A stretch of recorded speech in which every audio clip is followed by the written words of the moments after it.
So that now brings us to the second part of this interview and our takeaways on what was talked about regarding Lamar Jackson from Steve Bisciotti and John Harbaugh. If you're just tuning in, this is a brand new conversation that was released by Ravens Productions from the annual NFL League meeting down in Palm Beach, Florida. Garrett Downing sat down with Steve and John. And Sarah, we had a couple different clips here first and foremost, but the way this answer, or I guess this question was set up, and the way that the answer that you're about to hear was essentially when they drafted Lamar, given all the conversation surrounding him, whether he was supposed to be a wide receiver prospect, whether you really you really thought that he could be durable, right, and reliable at the quarterback position, and how much of a potential risk it would be to spend first-round draft capital, which they ended up doing in the 2018 draft, all of that. Garrett was like, did you view that, or how much of a risk did you view that as being? Here's Bisciotti. I don't even look at it as a risk, really. I don't like that word, because if it failed, we failed. It wasn't that Lamar failed. So the minute we're making an out of the box, again, how out of the box was it? I just thought, well, it's going to succeed because we're going to mitigate the risk. That's the whole point of taking on risks, is having confidence in your partners that you can mitigate it and bring it down to almost no risk at all. It is crazy though, Bobby. I mean, I'm glad he saw it that way. The NFL world certainly did not, which is why Lamar was the 5th quarterback taken. And so, but again, this is just somebody that's just like, Steve Bisciotti's just unafraid. He's like, don't call it a risk. Like, how dare you? Do you know who we are? We're the Ravens. And if Lamar fails, it's because I failed, and I'm not going to fail. So it's not a risk. Like, he's like, I have the right people, in the building. I have the right coach. I have the right, all of it. And do we have John talking about it too? I don't want to. Oh yeah, we do. Talk about the risk nature too, or what people were thinking at the time. Oh yeah, for sure. He did, and I'll have this in a second. But there's something about Bisciotti, the way that he speaks. He's just a master communicator. He controls the room. He just oozes of confidence, oozes of this self-worth and this self-security, and just again, it almost just takes up your entire. It takes your attention. It grabs your attention. But yeah, here's Harbaugh talking about his guy as well. Can't put it into words. Can't even express it. It's like so deep. It's so deep inside. Such a desire, just such a determination to get it done. For really, you're right. For Lamar, for all the guys. I mean, every single person in that locker room, every single person in that building, Steve, all of us, we want that kind of success because, I mean, yeah, I think we're doing process. We're doing so many things right. But you know what? We haven't been able to be good enough when we needed to be good enough to take the next step to get that much closer. And even if we'd won the championship game 2 years ago against the Chiefs, we still would have had to win the Super Bowl. If we'd have beaten the Bills last year, we still would have had to beat the Chiefs and win the Super Bowl. So there are other steps. We've got to get good enough in everything we do, so when those moments come the next time around, that we can come through, But we all want it for each other. And so we want it for Lamar. Absolutely, we want it for each other.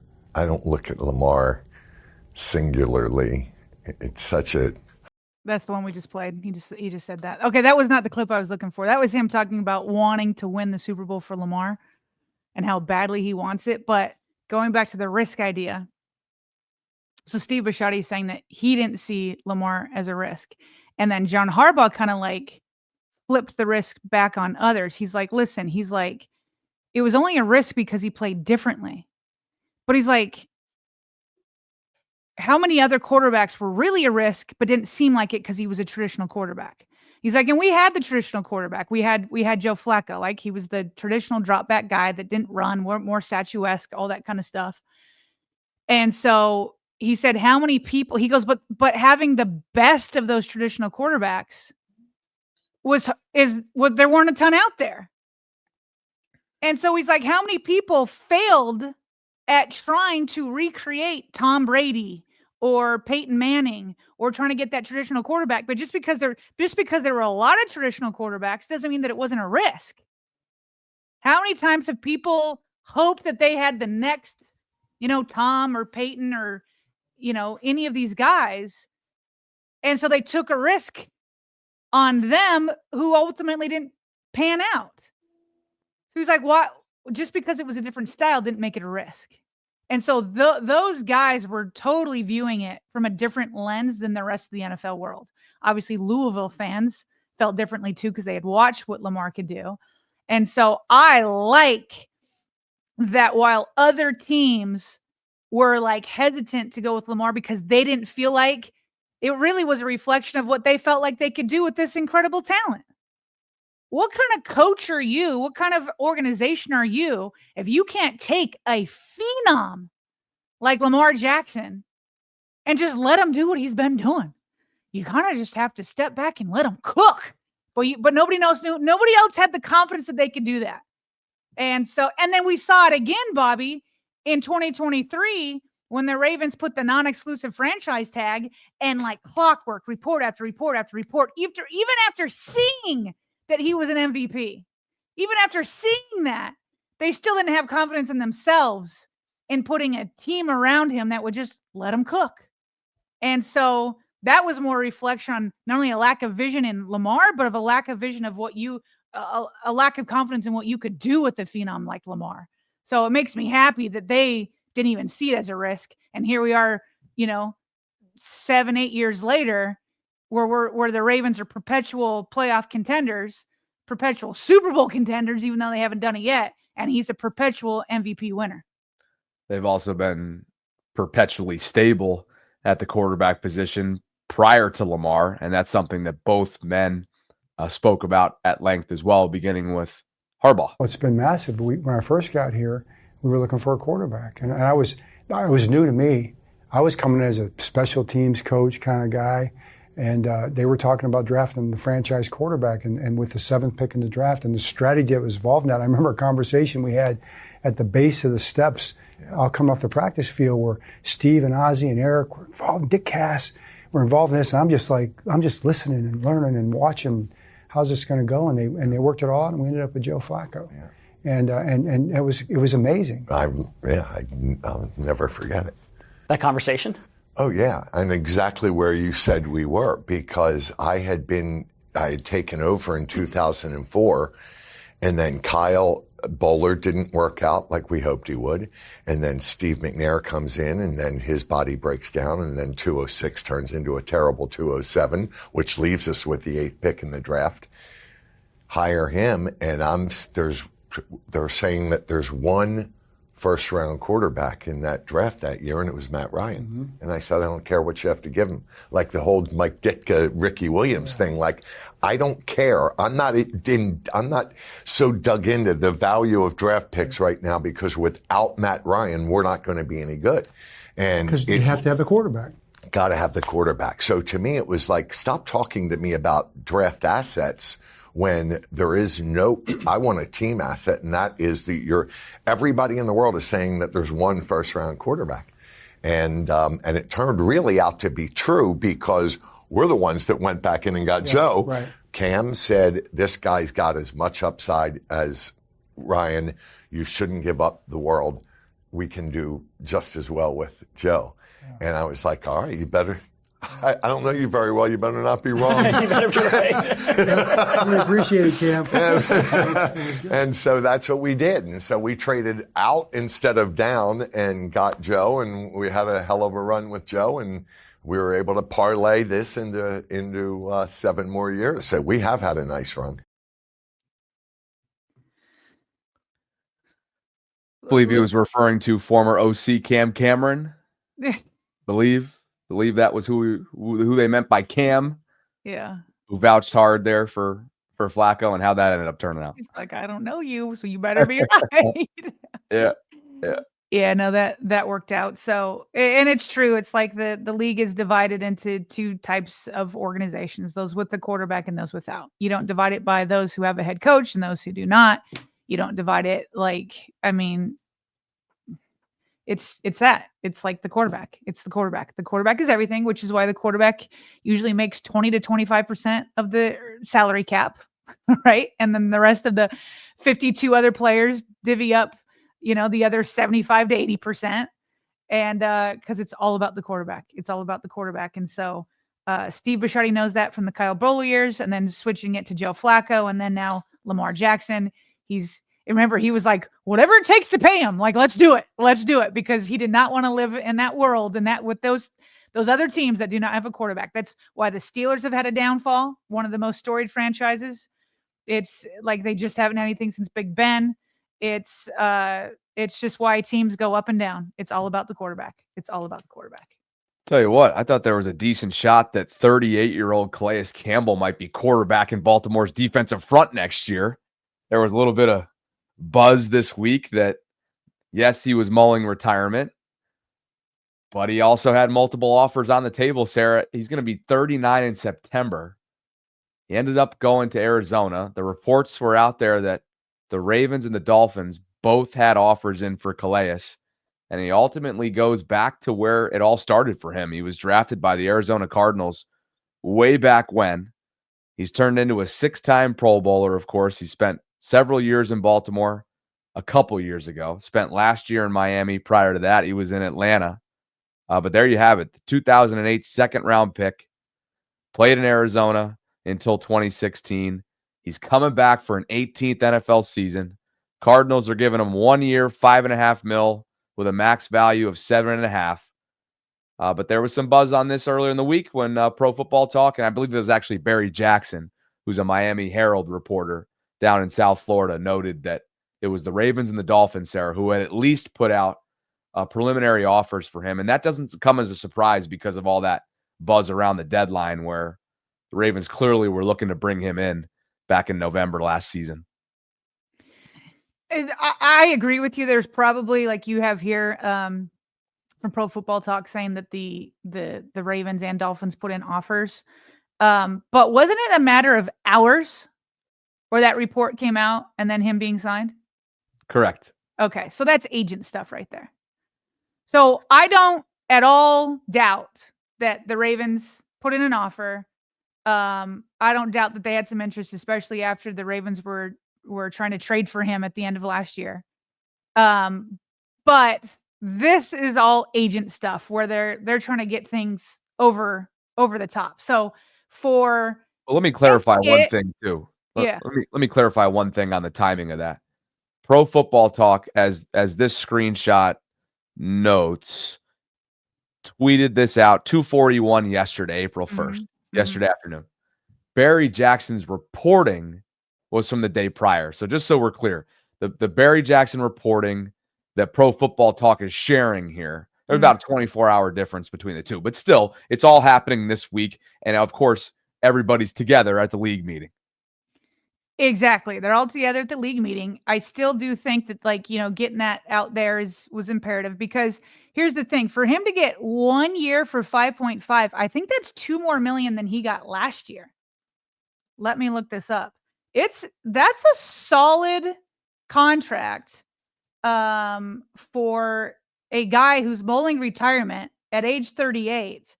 So let me just see. And it's also good for a compensatory pick. And so, yeah, he's 5.5. So last year he signed, it was a lot more. It was 1 year, $2 million, according to Spot Rack here. Right. I mean, in Arizona's offer was a lot more. Yeah. So last year he was making $2 million. And he just got a deal for 5.5 up to 7.5. And it was so big that it's going to give the Dolphins a compensatory pick. So I can't imagine the Ravens were that much into it. No. Where they were willing to knock off a comp pick, because we know how much Eric DeCosta loves those comp picks, and to give him 5.5 when he made $2 million last year. So something tells me the offers were very, very different, because Calais had also said, again, when you're going at 38, you're deciding, no, I'm not going to retire, I'm going to come back. You want a legit Super Bowl chance. And I don't think anybody's picking the Arizona Cardinals as a Super Bowl favorite here on April 2nd, and they won't do it heading into training camp or into September. So I'm guessing he was pretty happy with that offer and was like, okay, well, I probably won't win a Super Bowl anyway. So might as well go out with a bang with a nice contract. Selfishly, it's a bummer though, right? Because he's accomplished everything else in the league and at his position besides that coveted trophy. And look at the durability and the productivity at this point. Again, you mentioned he's 38, but he'll be 39 for his 18th season once it gets started in September. 17 games last year for Miami, 52 total tackles, 35 of which were solo, 12 tackles for loss, 5 sacks, a forced fumble, and 5 PBUs. And that's not to mention the impact that he has with that frame, right, on the field goal kicking units and whatnot, the protection units for special teams. And he definitely blocked 1 or 2 in Baltimore from what I remember. There was some smoke back in November. Mike McDaniel himself, the Dolphins head coach, after the report came out, confirmed that he did step in and nix what was a trade that was in place ahead of the deadline back in November. Ravens reached out to Miami, wanted to make it happen. And now moving forward, obviously this is a defensive front that right now has some needed depth that they need to bring in more depth, right? Michael Pierce retires. You hope that Travis Jones, he's certainly shown flashes that he's capable of stepping in and stepping up. And Brent Urban right now in free agency, he's on the back 9 of his career. Do they bring him back? I know he's been a handshake kind of guy the last couple summers for them. So anyway, Calais goes to Arizona. And then to your point, there was a lot of I'm sure a lot of back and forth going on between agents and teams and would have been nice to have him back, but not at that price. Yeah, they can't do that. Well, not only just at that price, but like he's not a needle mover at this point. Well, I remember thinking the same when he went to Atlanta. Falcons gave him the bag, and he left Baltimore in free agency at that point. I remember thinking, oh man, it would be really great to have, his presence, his sheer presence alone, whether it's on-field productivity or his locker room presence. But gets another payday, and then to your point, it's gonna be you're not winning a Super Bowl in Arizona. It's unfortunate, but it's the truth. Let's get to some Derrick Henry offseason content, shall we? Because you already know it's Derrick Henry offseason workouts. Yeah. Oh, twist your arm, right? Twist our arm. We got to show you guys Derrick Henry offseason content. You're dang right we do. Here he is. What looks to be, I'm guessing this is in Texas. But here he is hitting some hill work. He's got chains attached to him, just absolutely bodying this hill. I mean, really? He's doing agility work on a steep hill, Sarah. I mean, I'd love to know the incline, the degree of this hill that he's working on. He's going up it so smoothly that if it were a normal person, I'd be like, oh, you just tilted the camera. You know what I mean? Like, that's just flat ground. Look at him beating whoever he's running with. That might be his trainer or something on that last one. He's going uphill, and he's got, what are those called where you've got the elastic pulling you back? You've got that waistband connected to like a bungee cord. Look, he's got that pulling him, and he's about to beat his workout partner there. The top. Oh, yeah. But the agility stuff on top of the hill, too. It's one thing, like, yeah, you got weight pulling you back, obviously, and it's just sheer force to continue it. But for you to be doing ladder drills on that kind of steepness, I mean, it just shows you this guy's built different. And some other content here as well. There he is, the 33rd team. Took a look at the yards after contact per rush. This is just last year? And those were leaders from 2024, with a minimum of 200 rushes in the regular season from a year ago. And look at where he sits, second behind Bucky Irving in Tampa with 3.50 yards after contact. That's good for second league-wide, and I think he's the only one on this list that's close to 30. How about that? Yeah. Oh, it's unreal.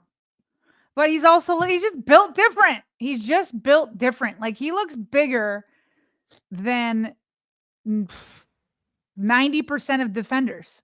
Yeah. Like, you'll have like the Michael Pierces of the world, that he doesn't look, bigger than, I mean, he's still taller, but it's like he's bigger than the linebackers, obviously bigger than the secondary. So yeah, he's going to have some yards after contact, even at his age. That content that we've been showing you, by the way, comes courtesy of these two Instagram accounts that I grabbed it from. Richard Payne Studios, and I am AJ Billings.